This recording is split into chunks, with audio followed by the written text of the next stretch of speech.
My name is Joel Cundick. I am a senior financial advisor in our DC Metro office, and I'm joined today by Dominic Parillo, who is our Director of Wealth Transfer, also here in Virginia. Hi, Dom. Hey, Joel. Good afternoon. Glad to be here. We got a great program today on how to serve as an executor, and we get a lot of questions around this topic. So I hope what we have today is really helpful for our listeners and viewers. You may have questions on your minds coming in, and I think we'll touch on a lot of those things that are probably on your minds today. I'm going to start talking out just generally about estate planning as to set the stage. I mean, as we design an estate plan for our families, what we're looking to do it can sometimes be at odds with each other, right? We have different goals. We're trying to protect our heirs from spending the money too quickly. Potentially, we're concerned about some of the people who may inherit. How would they treat the funds? And yet at the same time, we want to allow for independence for them. We don't want to control everything from the grave, is the industry lingo. We also may be looking to save on income and estate taxes. And that could be at odds with preserving independence. And most important to many families I've worked with is this aspect of preserving family harmony. And as I can just give a brief comment about that, the communication is what's key there. When we're dealing with finances, oftentimes we feel like we want to keep things closed to ourselves. If we share too much, we're concerned about what people will do with that information. And yet it's in the communication and the collaboration that there's a much better understanding between generations. So if you're in the role of potentially acting as an executor for someone else, if you're in that role right now, we understand that these, especially that family harmony element, can be on your mind. Okay, but Dom's going to walk us through today the roles of executor and trustee, and they're different, right? They're not the same thing, Dom. Yeah, and this is often a question that we get, right? I'm unfamiliar with the terminology. When people think about an estate plan, the first typical term that pops in their mind is being an executor under a will, right? But there are some distinctions between an executor, for example, and a trustee serving as fiduciary under a revocable living trust or a testamentary trust created under a will. And when we were putting these slides together, Joel, for our audience, a lot of this is really geared towards those that may be serving as an executor right now for the estate of a loved one, or maybe anticipating that they'll be in a position, either executor or trustee in the near future. But there's also some good ideas in here for those of you that are in that design phase, as Joel said on the prior slide, right? Some tips and tricks to take away to really make things smooth when it comes to administering your estate post-death. So what is an executor, right? Just from a terminology standpoint, the executor is the person that you nominate in your will that's going to be in charge of administering your probate estate, right? And probate is the court-supervised process generally of proving someone's will, providing notice to their creditors, paying expenses, and ultimately distributing monies to the beneficiaries under the will. And the first really thing to identify if you're finding yourself nominated as an executor is this: is there a probate estate that I'm going to have to deal with, right, and actually step into that role? So it's important to understand how assets pass at death at a high level, because the titling of your assets, whether or not there's a beneficiary named, that will ultimately determine what process will be involved in transferring those financial assets to the beneficiaries and your loved ones ultimately. So it's important to, I think, start with what's not subject to probate, right? So if you think about joint assets where there's more than one owner, very common with married couples, checking account, a personal residence, if there's a joint tenancy, if one of the account owners passes away or asset owners, the title automatically transfers to the surviving owner by operation of law with a right of survivorship. So there's no probate involvement or anything that really needs to be done from a settlement standpoint with joint assets. And then you have beneficiary designated assets like IRA accounts, 401k accounts, life insurance policies, even certain annuities. And the important thing to note there is that those beneficiary designations, those actually pass outside of probate as well. There's a claims process that we'll speak to a little bit later, depending on who the beneficiary is. It can look a little bit different, come with a few different flavors, but largely that's handled with the insurance company or the 401k sponsor or account custodian holding the IRA dollars. It happens independently of the estate plan and the probate process. Okay, so really, probate is only going to affect assets that are titled individually in the decedent's name, right? That's just their name, no beneficiary designation, no joint owner, and assets that are not titled to a trust. And we'll speak about some of those differences in just a moment. So if there is a probate estate, right, there's assets owned in the individual's name, the executor is really working through that process with the local court system and with the probate clerk. And it looks a little bit different in every state, and even different localities have different procedures. So if you find yourself in an active executor role, I think your attorney is going to be one of your best resources. Of course, consult with your financial advisor, accountant, and team of financial professionals as well for good guidance. And at a high level, the executor is filing the will with the probate clerk, doing an inventory of the assets that the person owned, again, that are subject to probate, right, not passing by other means. And then there's a marshaling process where they're collecting those assets after letters of office have been issued by the court. Those letters of office are taken to the bank, to the financial custodian, and those assets are then released to the executor to consolidate, to pay funeral expenses, administrative expenses, final income tax payments that might be due. And then ultimately, the assets will be distributed to the beneficiaries under the will, those entitled to take. That hopefully will give you a sense of the high level activities that occur. I think it's also important to note that for certain small estates, and many states have simplified asset settlement procedures, either called small estate affidavit settlement forms or sometimes summary probate in certain jurisdictions. So for example, in Virginia, where Joel and I are joining you from this morning, if an probate estate is less than $50,000 in value, there's a very simplified form that can be presented to a bank or a financial institution to release the funds to the nominated executor or even a beneficiary without that court involvement and the issuance of those letters of office. And then, of course, don't forget about filing important income tax returns. And Joel's going to give you an overview and flavor of what those income tax returns look like. So, Joel, did you have anything to add there? Go ahead. I do. I mean, this is great, Dom. This is all very good. I think what I'm hearing is that there is a technical role for the executor, and then there is a functional role, right? So a lot of the things we think of the executor needs to do is just stuff that's really actually already being handled, right? In theory, like beneficiaries, right? They don't technically have a role there, but often functionally, somebody's got to take point, right?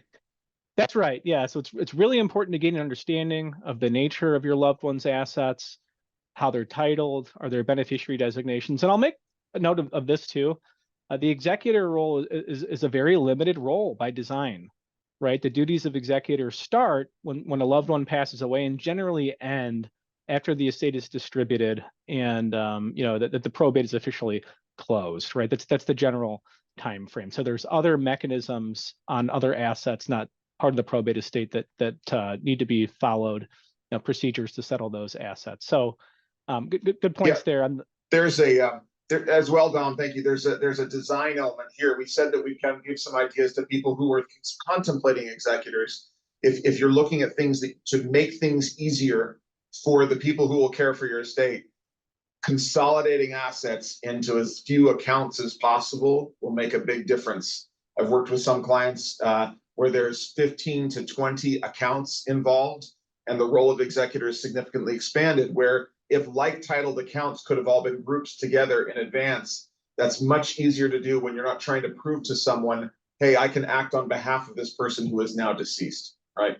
That's right. That's right. Because each account needs to be handled separately, or at least, initially before they can be consolidated. And, it's again, very important to leave a trail of breadcrumbs, a good financial profile for your loved ones, especially your executor or trustee, on, where your important assets are located, documents, that sort of thing. Now, from a design element standpoint too, Joel, on the next slide, a lot of individuals choose to execute revocable living trust plans to remove the administration of their financial estate post-death from that probate process, right? Court involvement, some additional delays. We talked about, creditors need to be noticed, just more formal process. So a revocable living trust eliminates the need for probate.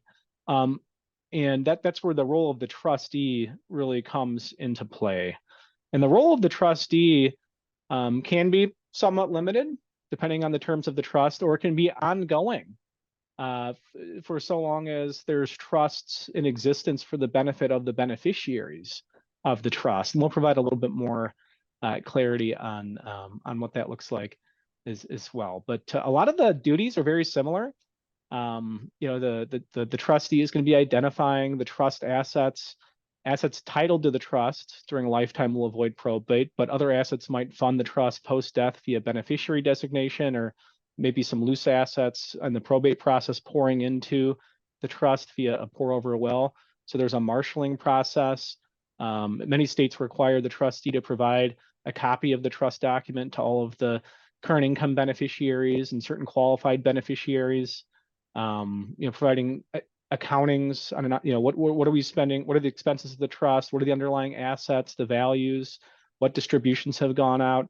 So a lot of similar roles and responsibilities, but I think the key distinction is that the trustee has an ongoing fiduciary duty now for these beneficiaries to invest the trust funds in their best interests, and then also interpret the trust documents themselves to determine what can be dispersed to the beneficiary. There's, you'll see in a few slides, an example of a trust plan with distribution language, right? Because the beneficiary may have need for funds to help with their lifestyle or other expenses. And it's good to have an understanding of, what the rules of the trust are for how those funds can be used. So a little bit different trustee role. And I think at least clients or individuals that have drafted estate plans, right? There's probably not a lot for the executor to do if you have a trust plan and you're removing the estate from probate. So good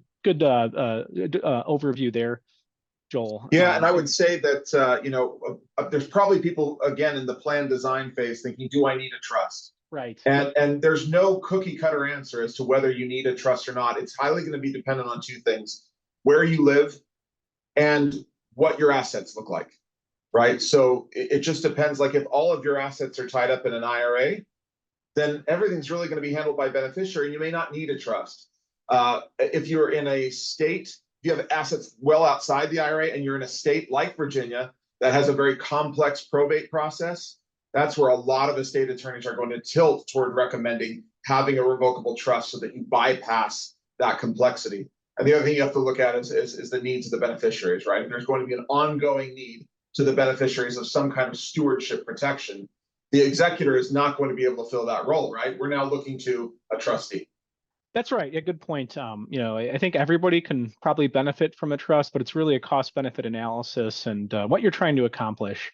I'll make another distinction.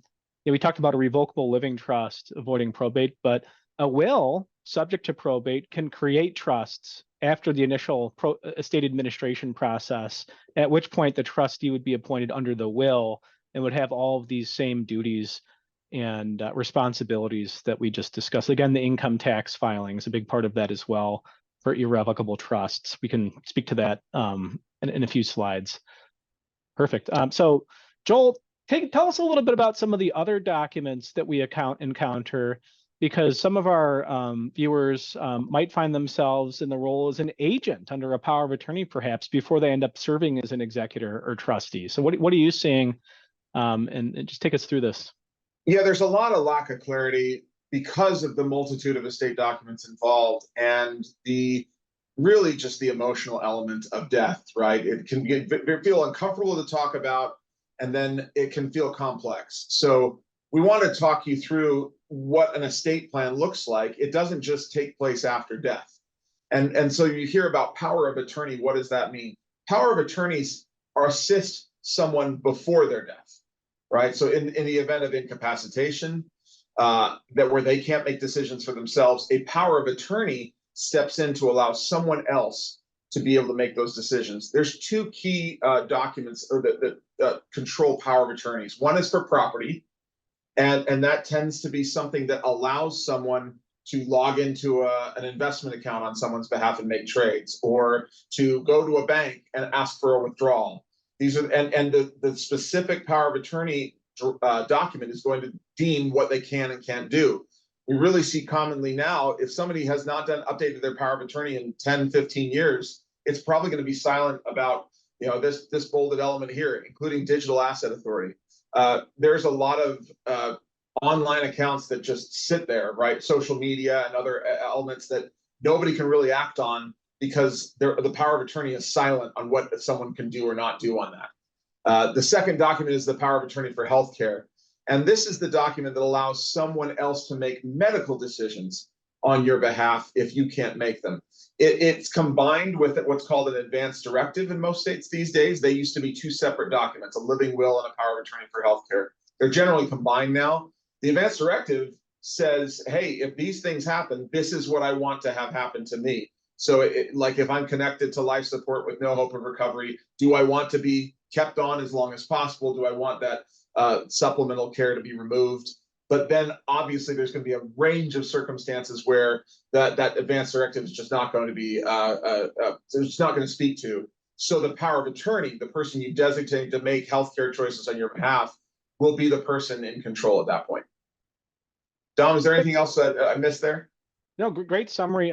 Everybody should have powers of attorney for property, healthcare, advanced directive documents, because people are living longer, and there's an increased need for incapacity planning and just assistance as you get to an older age in life. So good description.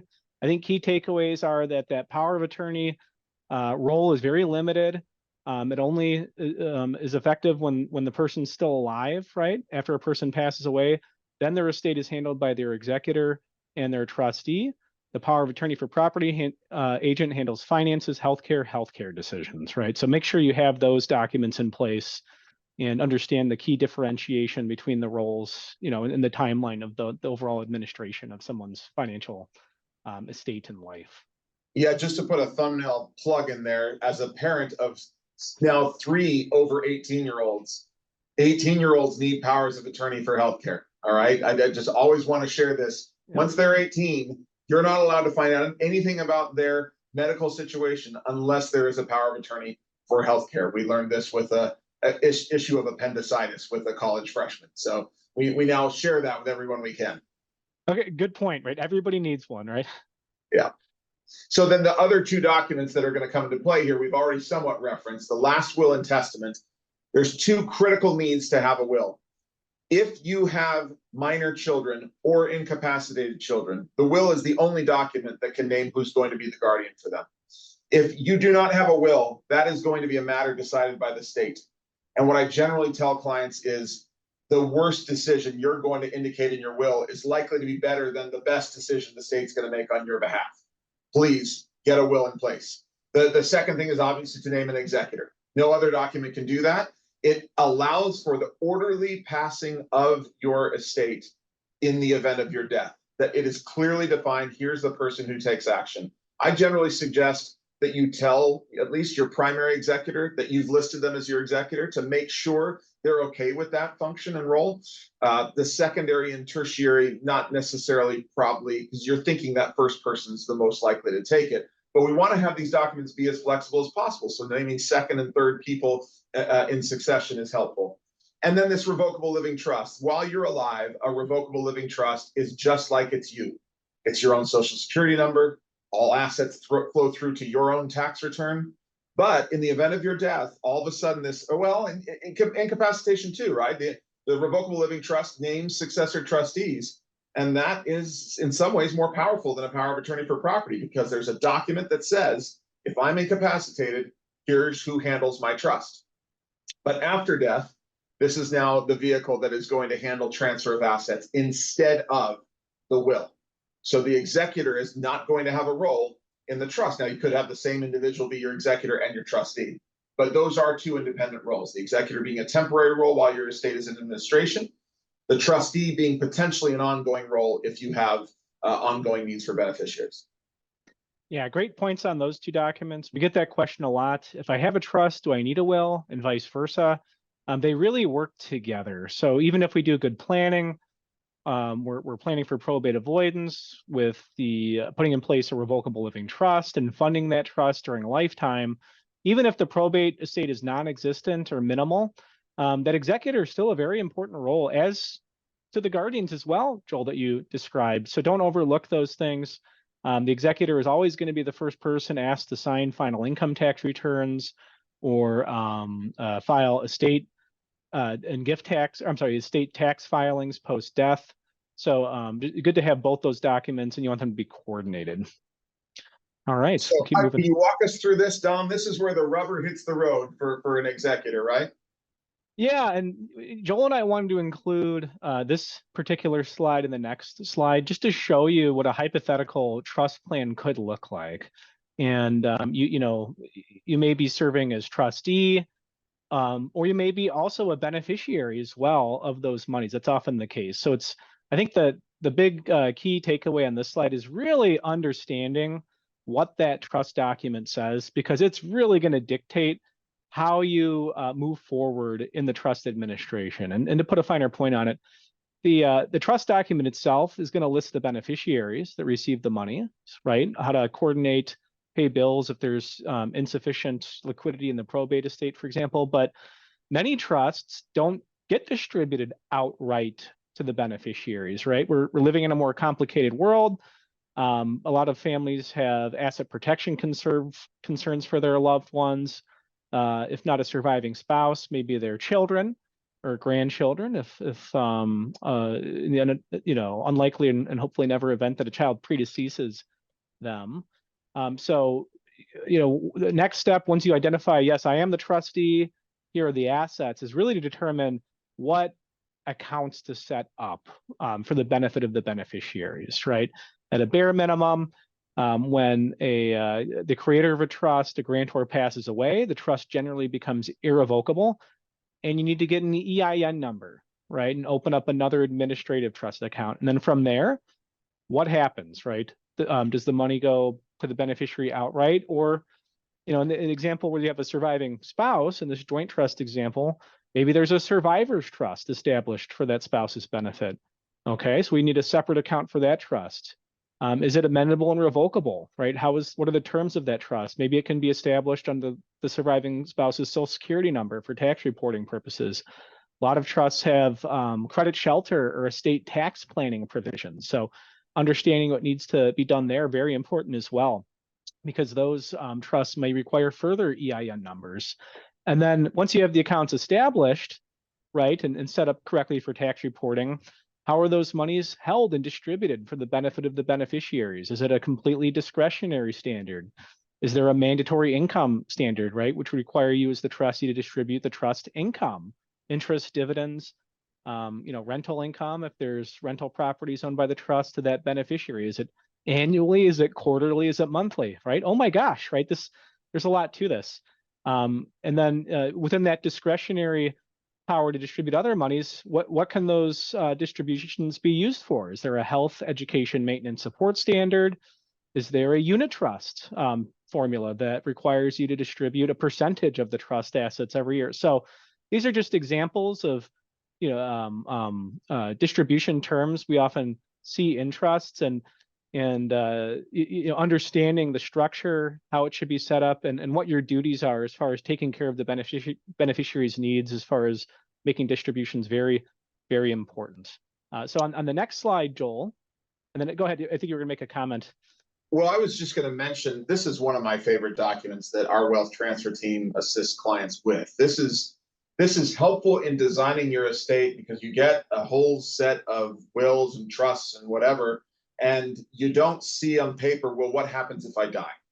And this is a great model that helps you both envision that, and then as potentially as an executor, helps you understand, all right, what are the different assets and how do I need to handle them?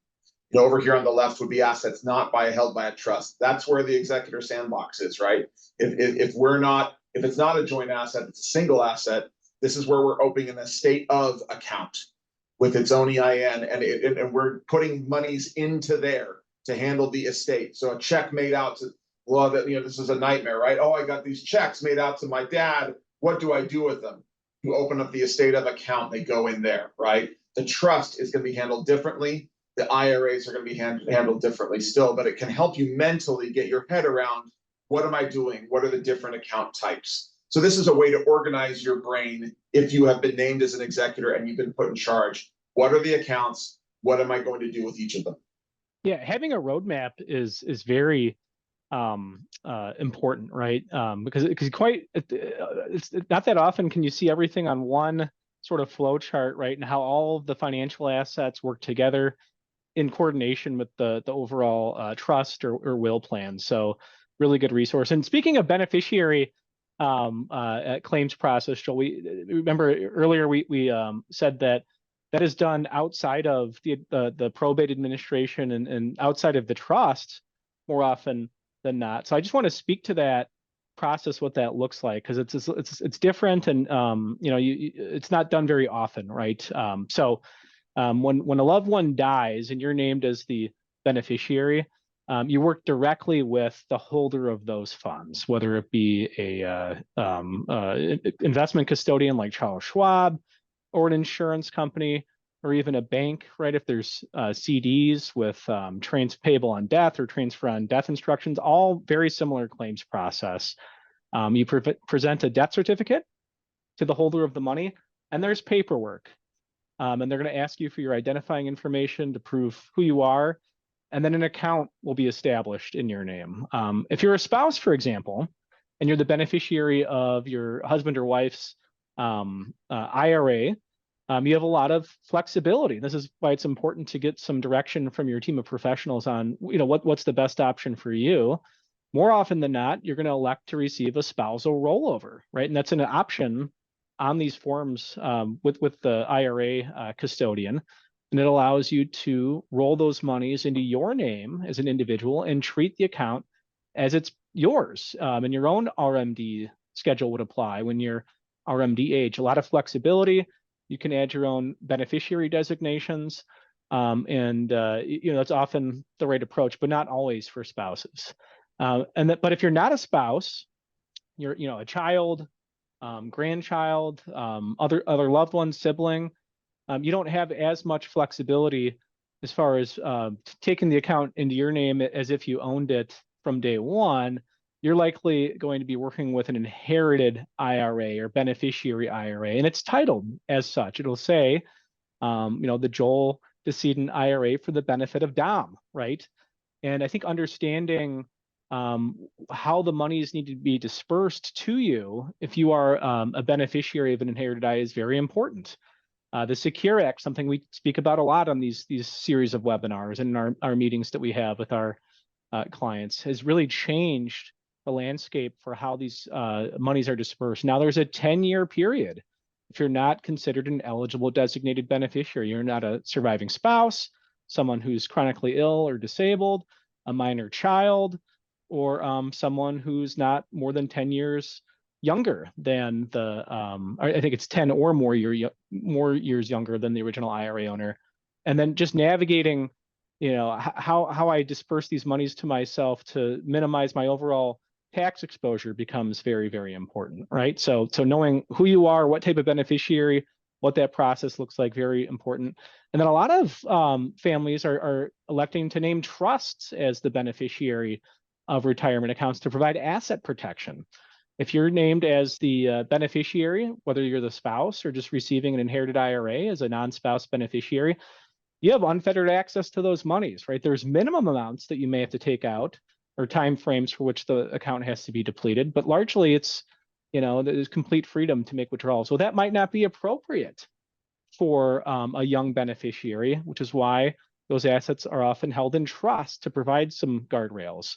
So if you have your trustee hat on, right, you're going to be working through that claims process. If the trust is named as the beneficiary, and then you're going to be responsible for setting up an account in trust for the benefit of the beneficiary. And then knowing what's allowed under the trust instrument to be distributed from the IRA, and then also working through these IRA distribution periods on top of that can be a little daunting. So it's very important to work with your attorney, team of financial professionals, so you really understand the right way to transfer these assets. And then once it gets to where it needs to go, what do you do then, right? Depending on who the holder of the money is. So that was the big takeaway from this slide. Anything to add there, Joel? I know we have a lot of experience, especially with the trust side of things for many of our clients. Go ahead.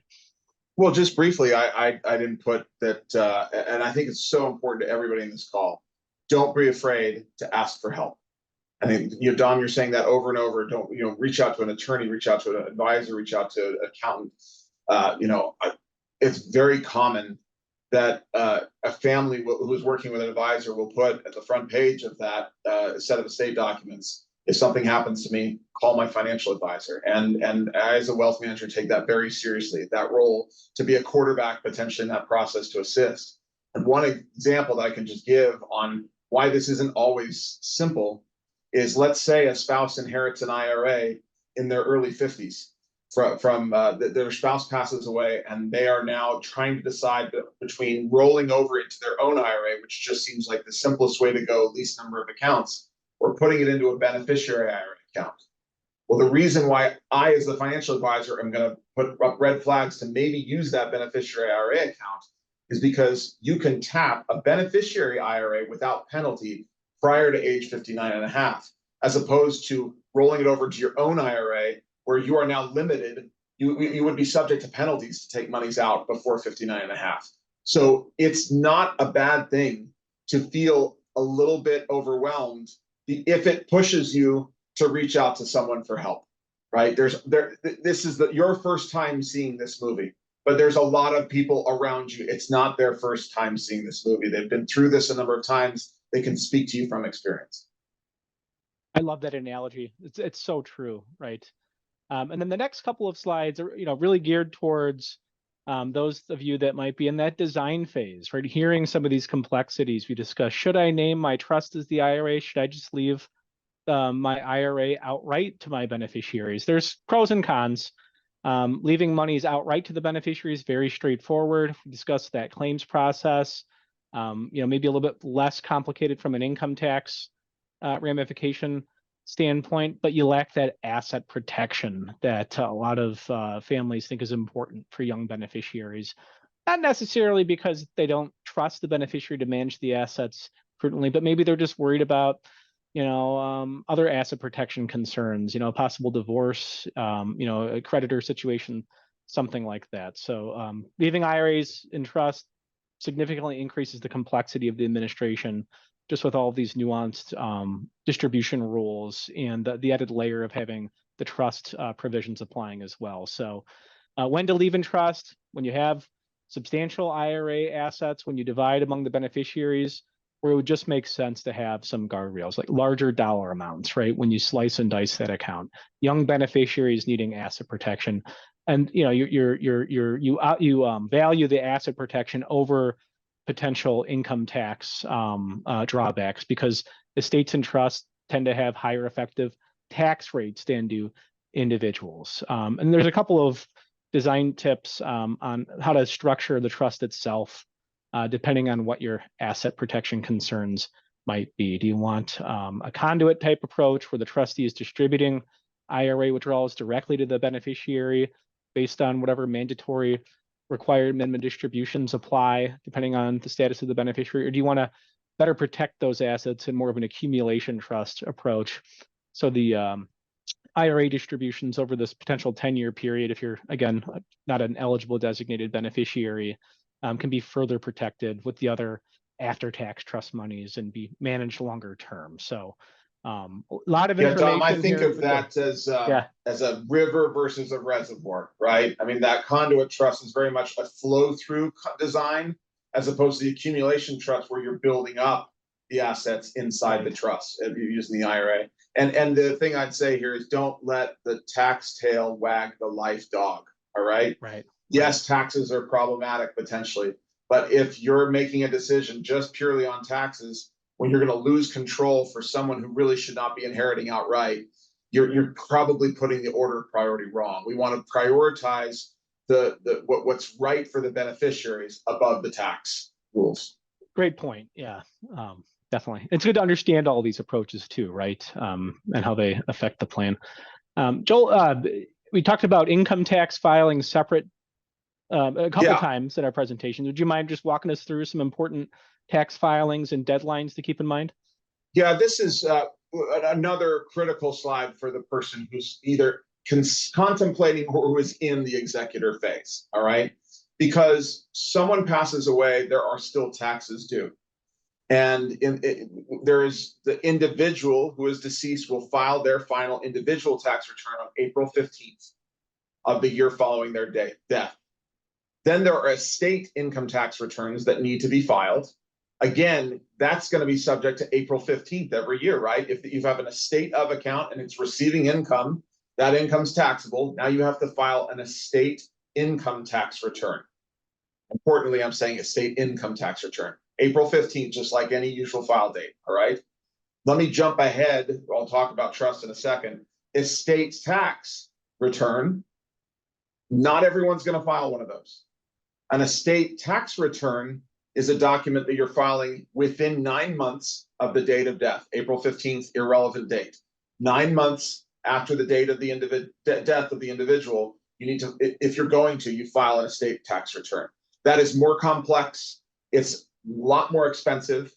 And the reason you're going to do it is for estate tax purposes. Oftentimes you're going to say, well, we had $20 million and that means my deceased spouse had $10 million of exemption available to them. I want to have that exemption available to me since they didn't use it.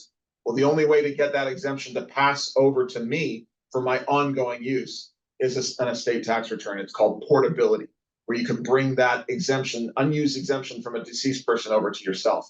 So you have to talk with your attorney, and again, advisor and accountant about whether that's an appropriate filing for you. It's not everyone. If you are the trust, if you've got a trust involved, that's the other one I was circled to.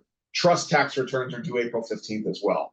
But trust tax returns have their own variability. You got to handle those early, because if you're distributing income from a trust out to beneficiaries, now you have a document called a K-1, right? You have a W-2 as an employee, you have a 1099 as an investor, or as an IRA recipient.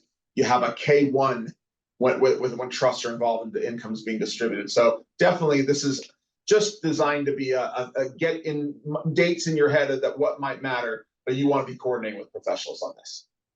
Yeah, very often those tax returns can slip through the cracks. So just knowing that they exist, keeping the deadlines in mind, very important. I was going to add just a brief comment on the estate tax return, right? The estate tax is a tax based on the value of a decedent's estate. And there are a lot of changes on the horizon with those exemptions. In 2024, the exemption per person is 13.61 million, but in a couple of years, starting in 2026, we're expecting to see a large reduction via the sunset the Tax Cuts and Jobs Act to somewhere in that $7 to $7.5 million range. But as Joel said, that portability feature is so important, just given the uncertain state of what that exemption might be in the future. So if you don't have an estate tax problem at the first death, still worthwhile to just evaluate the advantages of doing that filing to preserve that unused exemption for future purposes for the surviving spouse. So great summary there, Joel. Thank you. And tell us how to maintain family harmony, Dom, in one slide. Yeah, one slide, right? Easier said than done. No, one of the best ways to promote harmony is just having a really well drafted estate plan that is very clear, minimizes ambiguity, and providing supplemental information is one of the best gifts that you can honestly give to your family. The legal documents themselves, Joel, is those lay out the parameters for how an estate should be distributed, nominate executors, trustees, other fiduciaries that are going to be in charge of managing these activities that we talked about, but they don't often capture other important information like who to contact if something happens to mom and dad, where important documents are located, what's the phone number for my attorney or my financial advisor, right? In your documents, you may have selected a particular agent, right? Maybe you have several children, but you name just one to make financial decisions if you're incapacitated. You can create a letter of instruction or an ethical will statement we have up on the screen in one of the bullet points, just to provide some context, right, for why you named a particular person. I wanted one person to be in charge just for expediency and unitary action, but I want you all to work together and keep each other informed, right? If you have a particular trust design, why did I choose this? It's not because I don't trust you, but I just really want to make sure that you're protected from other people that might be trying to influence you, right? So I think some of these things can also be important when you have differing distribution objectives in your documents, or maybe if we talked about this the other day, Joel, right? Inter-lifetime family loans or uneven gifts during a lifetime, right? Those can often be contentious issues. So just clarifying your intent, was that gift an advancement? Or I'm sorry, that loan, was that meant to be an advancement, which will reduce a future share, right? Why you made that loan or that gift, right? And how it fits into the overall distribution plan post-death will hopefully help minimize uncertainty, which can cause that lack of harmony, right? That infighting. I think choosing the right people as well, a very important decision. Getting that trustee succession right, that agent succession, that executor succession right. Anticipating potential conflicts, right, that might influence who you choose. Some families choose to use third-party trustees, like corporate trustees that are detached and disinterested and follow the plan, to the T, and that can make things a little bit more comfortable for beneficiaries if you do anticipate some sort of disagreement, right? So that no one's saying, hey, you're not keeping me informed, right? I think you're not doing things fairly. Just take it out of the family's hands and appoint a professional. Some helpful tips and tricks. And again, that estate and trust administrator's guide that's going to be available to everybody via the link in a few moments. Very helpful to capture some of this information. So any closing thoughts there, Joel? No, I think you said it well, Dom. What we're really trying to do here is have both a well-designed plan and then a communication of the plan, as we referred to earlier on, so that everyone's on the same page about what's going to happen. And we're really to the point where it's time for questions to be posed here. And we've got a few here. I should note that if you would like to discuss your situation, either generally or specific to estate planning and executor roles, please click on the link in the chat that is going to allow you to schedule a free 15-minute introductory call that will, hopefully get you farther along the process. But there's a couple, and we're also now going to post that estate planning basics white paper. There will be a link in the chat that allows you to download that, as well as the estate and trust administrator's guide. I will tell you that document has a lot of questions in it. That is the distillation of many years of working with people handling estates. So not everything is going to apply to you, but it's a great comprehensive document that gets you thinking about the various questions that can come up, okay? So a couple of questions, and Dom, if it's all right, I'm gonna have you be the answerer here because you are the pro. Let me ask you one first. What if multiple states are involved in an estate administration process? Somebody has property in multiple states. How does that work?